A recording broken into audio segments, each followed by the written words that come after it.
مولانا فضلور رحمان نے بتایا کہ ہماری جماعت نے 80% مسودہ تیار کر لیا ہے، تاہم اس وقت جمعیت کی مرکزی تنظیم موجود نہیں، میں تنظیم کے بغیر اکیلا فیصلہ نہیں کر سکتا۔ تو کچھ ذرائع کا یہ بھی کہنا ہے کہ حکومت آئینی ترامیم پہ مولانا فضلور رحمان کو منانے میں قائل کرنے میں کامیاب ہو گئی ہے۔ پاکستان کا سیاستدان، اس کی پہلی ترجیح ہوتی ہے اپنی ذات، اور یہ ایک جیسے جنگل کے شیر کی طرح ہوتا ہے، جلا وطن ہو جائے یعنی ملک چھوڑ کے بھاگ جائے نواز شریف وغیرہ، پھانسی چڑھ جائے ذوالفقار علی بھٹو کی طرح۔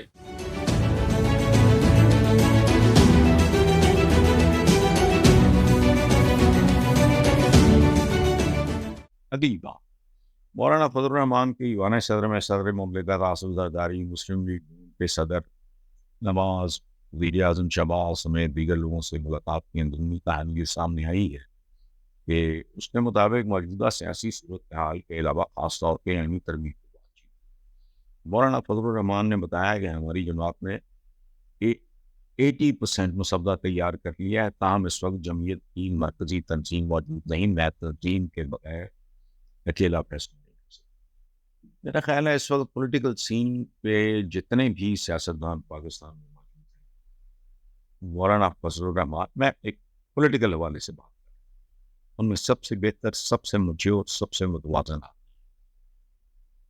وہ کچھ ذرائع کا یہ بھی کہنا ہے کہ حکومت آئینی ترامیم پہ مولانا فضلور الرحمان کو منانے میں قائل کرنے میں کامیاب ہوئی ہے۔ آئینی ترامیم کے معاملے پہ حکومت نے مولانا فضلور الرحمان کی تجاویز مان لی اور مولانا نے آئینی عدالت کے قیام پہ مشروط رضامندی ظاہر کر دی۔ یہ ایک بات پکی، باٹم لائن، خلاصہ، summary of the whole story, Pakistan کا سیاستدان، اس کی پہلی ترجیح ہوتی ہے اپنی ذات، اپنا، دوسری ترجیح ہوتی ہے اپنی ذات، اپنا فائدہ، اور یہ ایک جیسے جنگل کے شیر کی طرح ہوتا ہے، انڈا دے، 2 زردیوں والا انڈا دے، کچھ بھی نہ دے، لیٹ جائے، ساتھ چلے، کان پکڑ لے،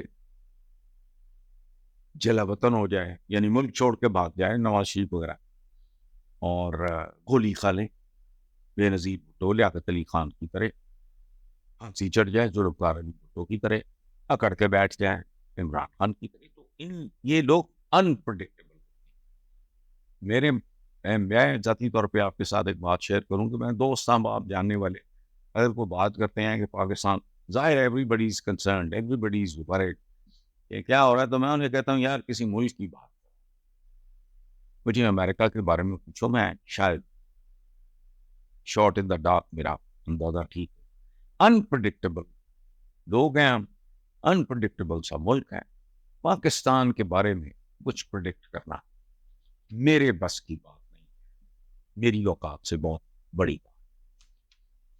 پہلی خبر یہ ہے کہ پی ٹی آئی کے کچھ رہنماؤں کو، بلکہ بہت سے رہنماؤں کو علی امین گنڈا پور کا کردار مشکوک نظر آ رہا ہے، اور یہی حال عوام کا ہے۔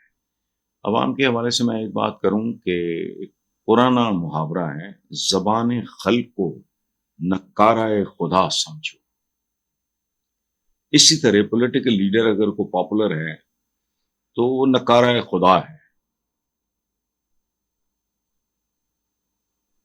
زبان خلق کو نکارہ خدا سمجھو۔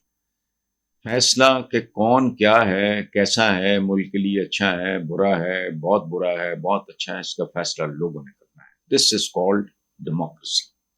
لیکن اس ملک میں آئین، ڈیموکریسی، یہ سارے لفظ ہی ہیں، کانسٹیٹیوشن ہے، جمہوریت ہے، مساوات ہے، all this is rubbish۔ عملی طور پہ زندگی میں ان چیزوں کا کوئی وجود نہیں ہے۔ میں تو بعض اوقات اپنے ملک کے نام پہ حیران ہوتا ہوں، اسلامی بھی ہے، جمہوریہ بھی ہے، پاکستان بھی ہے، تینوں چیزیں موجود نہیں۔ اگر میں کوئی غلط بات کر رہا ہوں آپ مجھے بتائیں۔